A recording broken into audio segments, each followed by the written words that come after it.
We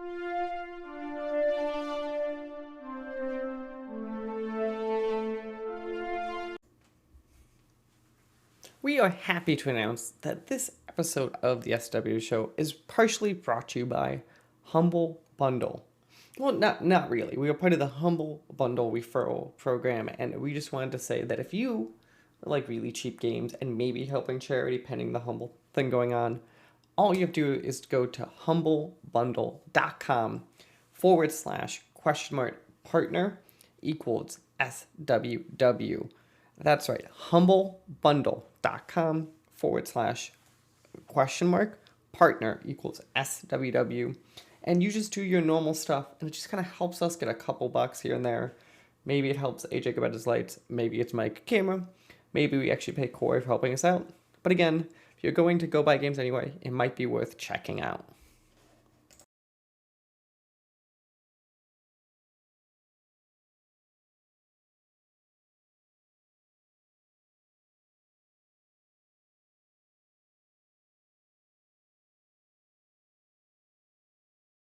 Hey, what's up, guys? I'm Posey, and I'm a part of the Seneca project, which is making Seneca 7 a Cyberpunk Odyssey. And it's going to be a cozy cyberpunk adventure RPG with a multiplayer so you can play with your friends and family.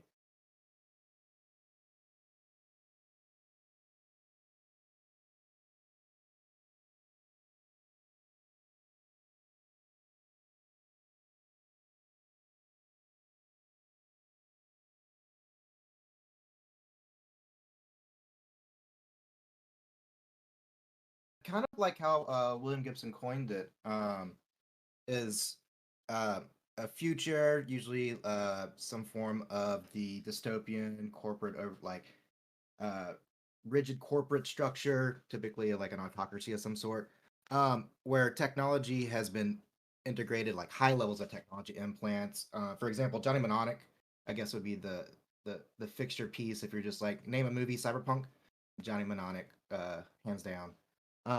So it's going to be one of those pieces where it is a dystopian world with technology, and we're using the game on an alien world to kind of see if the players will embrace the cyberpunky technology crutch, or kind of like hit the reboot and kind of integrate in with the natural planet of the new world. Thanks, man.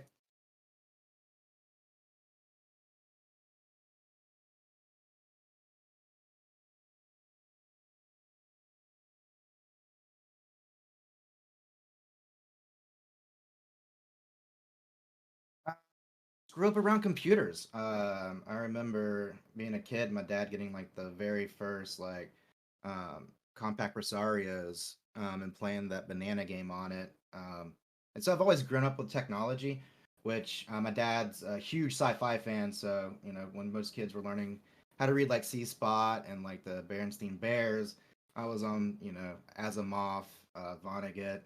So I started in the deep end of the pool.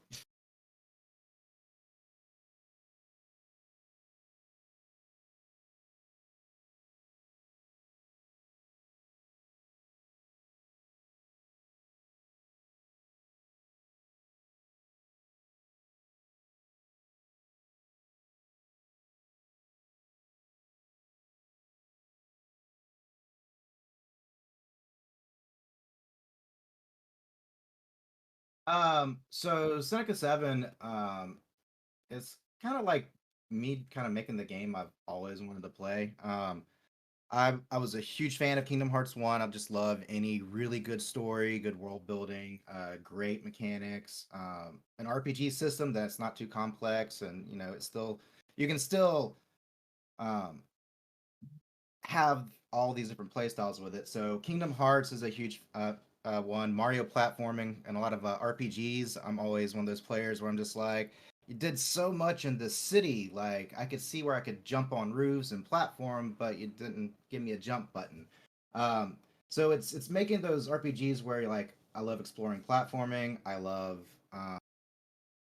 good story, characters, and my fiance is really big into the farming genre. I'm not so much.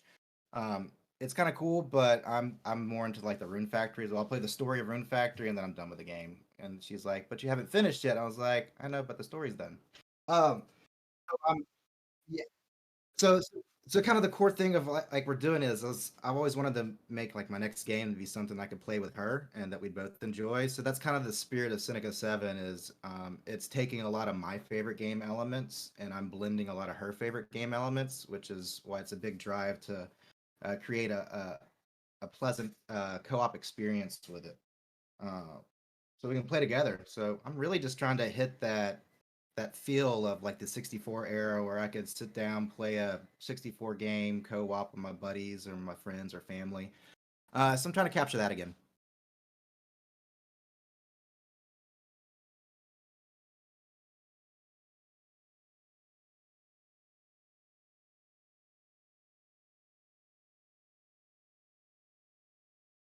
Mhm.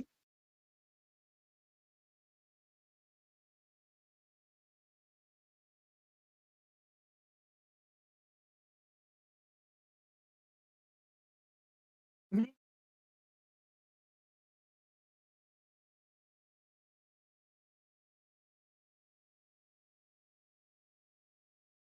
We're doing it by going world first, where if you kind of define your reality, the rules, the world, the story, the setting, like we've been doing, so we've set everything.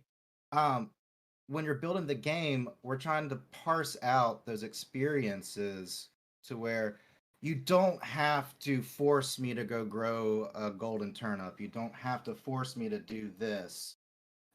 It's there if you want to. So we're kind of bringing in some of the design mechanics that World of Warcraft and a lot of MMOs used, where they're big games and they kind of give you can kind of do all the stuff lightly, but you can also not really care about rating and still have a full enjoyment of it with the pet system. You can not care about PvP and enjoy like the dungeon system. We're kind of blending that into it as well with our class system, to where the 5 classes you can pick within Seneca kind of shape your experience to it.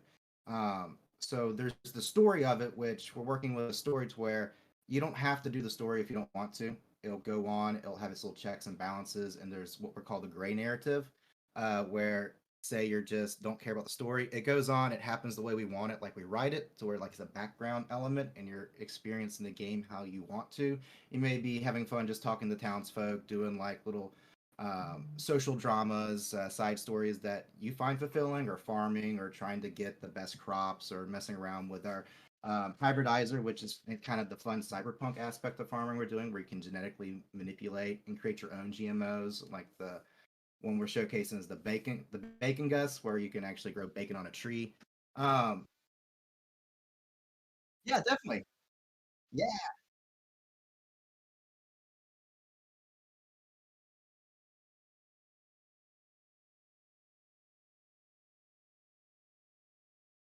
Well, to lean into the whole cyberpunk genre, if we're really gonna create this cyberpunk alt world that's based off of our timeline where regulation wasn't a thing, it's just the natural course of corporate usage of stuff. So we're using a lot of historical references, like from was it Monsanto, Synogen, the weird Dentsu, I think, is another GMO manufacturer. So it is based off of some of the fun roots in science, but again with the fiction and stuff, we put them in a machine and it's like a slot machine. Uh, bond plants together to where yes, you can't really grow bacon on a tree, but you can genetically modify mushrooms to taste like bacon and smell like bacon when you cook them. So we're yeah, so we're kind of like trying not to allow the science to hinder the fun that we're having, because again, the most important thing about a game is fun.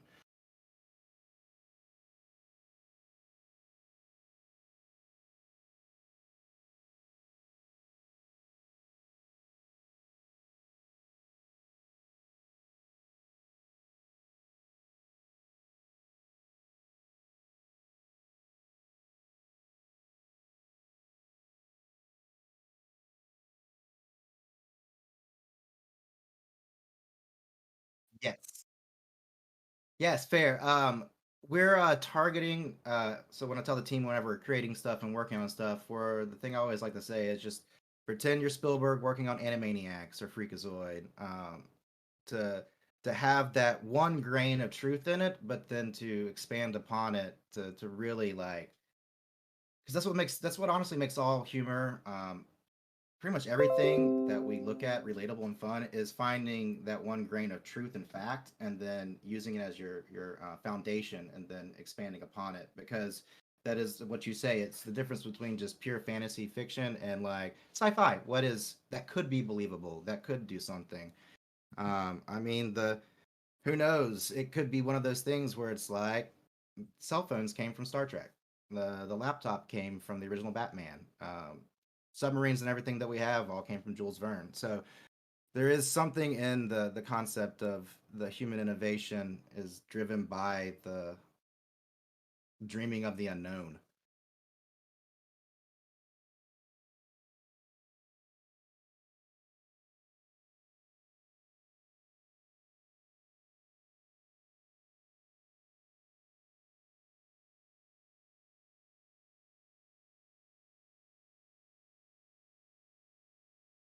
Mhm.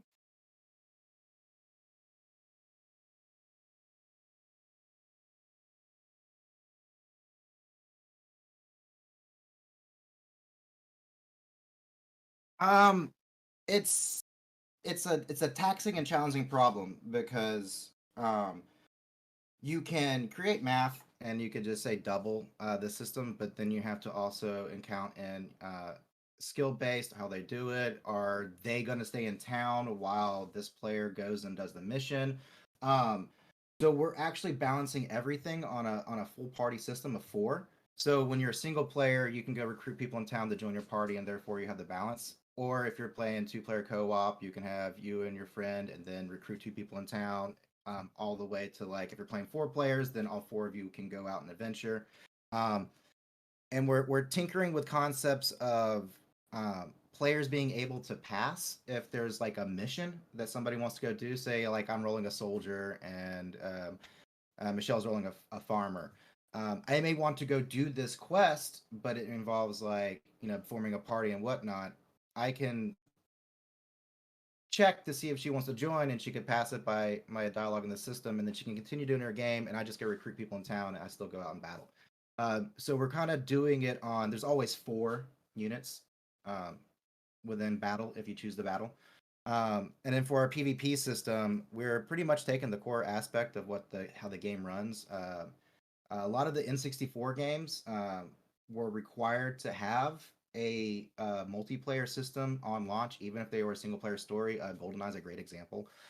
Star Fox 64 is another one where they kind of just took what their story, their single player experience was, and they intelligently created a battle system with it. So that's what really led to the arena style PvP, which made Halo so great. Um, so we're kind of doing that same concept where we're going to be taking our main core mechanics for that, and then we'll be building arenas much like GoldenEye, Halo, the originals, for people to battle in, 2 to 4 players.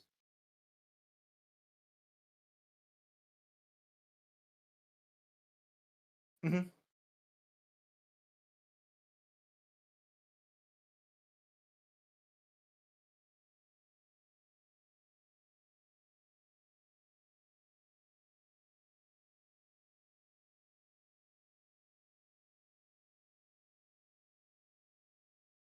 Yes. Whenever we do something, we always have exactly what type of audience is that we're appealing for. Um, So even to the point of when we're writing content for the story, yes, Cyberpunk is always, TV mature. It's always heady, it's always dark, disturbing. It's even if it's non-violent, it's even the concepts that they touch on um, are just, you know, not for everyone. So we're trying to walk that fine line to where we are trying to make a game that appeals for us. So what we call the Shrek model. Shrek is a great example because when you watch Shrek as an adult, you're like, damn, this movie is adult content up and down. but it also is done very well to where you can experience it with a child where they're laughing at the the silly humor, which is what I call the Saturday morning cartoon. That's why I referenced Animaniacs and Tiny Toons and Freakazoid. Is we're going to be kind of, that's one artificial constraint that we do put on us, is when we're creating this, we have to keep in mind that we want to have this certain audience to it, to where yes, adults can find it funny. There are jokes that are like ha ha ha, Space Odyssey, Blade Runner, hitting all the adult humor. Um, but then also with kids, they just won't get it, but they're laughing at the silly characters that we create.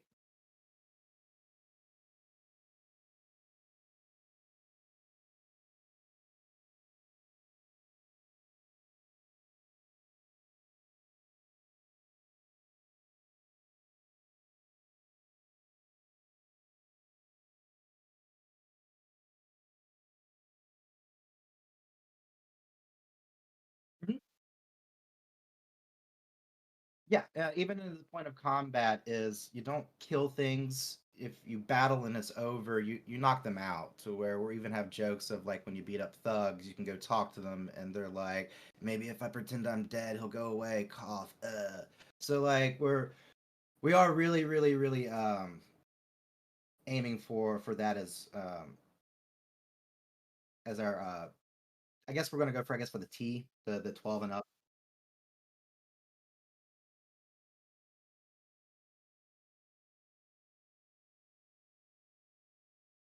Yeah,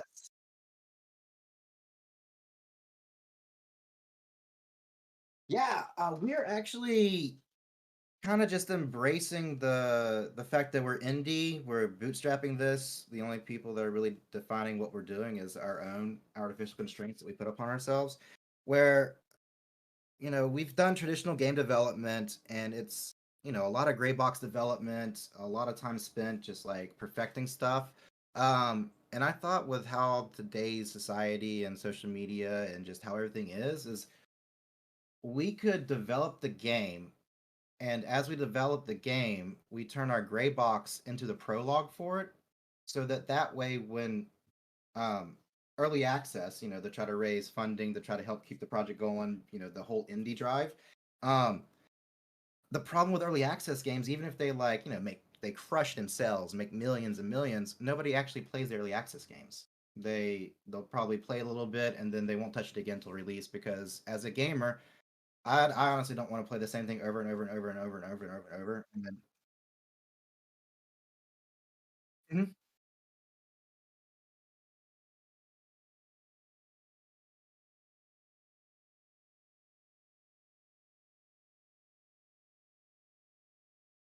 Yeah, exactly.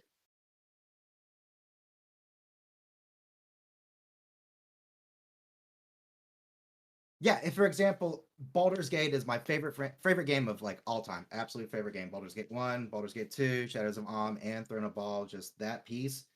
To where when Larian Studio is like a huge Larian fan as well, Divinity and Divinity 2, me and my fiance play it. There is a lot of complaints I have with that game, but it is one of the few games we get to play together. Um, I have Baldur's Gate 3 is in early access, and I'm still haven't even done early access or nothing. I'm just waiting for it to release because I don't want to play the first 20 hours over and over and over. Um, so for our early access, for a story game, we're trying to solve that problem. So we're literally just taking our gray box as we build and developing assets in a story, and we're telling the prologue of Seneca 7. And we're doing it through a double feature in our early access, to where there are two stories that are being told. The alpha prologue, which we have the first two episodes out right now, live in the demo. It's free. Download the demo, check it out, play it. Um, and in that, it showcases a real fun mystery thriller, where we're unrolling a lot of our platform mechanics, our puzzle solving, our visual novel system, the story, where you play the settler leaving the planet, heading to the settlement, and we wrap into the lore that the settlers get put into a cyber sleep, so their body's put in stasis, but their mind is uploaded to a simulation to stave off, 7 years of cyber sleep. Like, you got to keep your mind active. Plus, there's a little thing about my giant fear of being put in a frozen tube in space. Um, but So we have the settler being uploaded to the simulation, but we wrap into the story that they're trapped, and the entire alpha prologue on the way to the settlement, you're playing as not Dave, who is trying to free himself from the simulation. So we're having that showcase that, and then by next fest we'll be launching the double feature to where you can play the beta prologue, which takes place during the same timeline as them leaving Earth, but on the alien world where the settlement's being built. And this one's going to showcase all of our cozy farming exploration mechanics. We'll have big, beautiful worlds, so you can see the biomes. We'll be showcasing through that. You'll be playing as one of the Congo bots, which would be a playable race where you can actually play as a robot in this game, not just a human. And you'll be smashing rocks, testing out our mining system, our gathering system, our fishing, our farming. So all of the cozy mechanics will be set in that to where we can really showcase this blend of cyberpunk, which is always action, dark, noir, with the cozy aspect of, Harvest Moon, Rune Factory, Stardew Valley. So you can actually kind of see how the oil and water really do mix very well. And how we're blending them into the experience, which is also a great way to showcase that, is the ethos of this game is to play with, couples, friends that have different interests. It shows, the one side action, platforming, puzzle solving, rich in story, and then the other side, which is more the world, the art, the pretty, and this like the cozy, fun mechanics.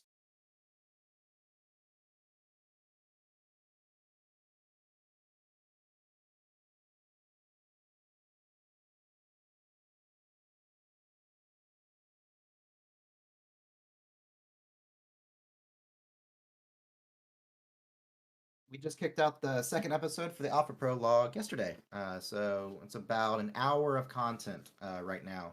And we're looking to have a third episode for the Beta Prologue at the start of next fest. So that's going to be something to look forward to.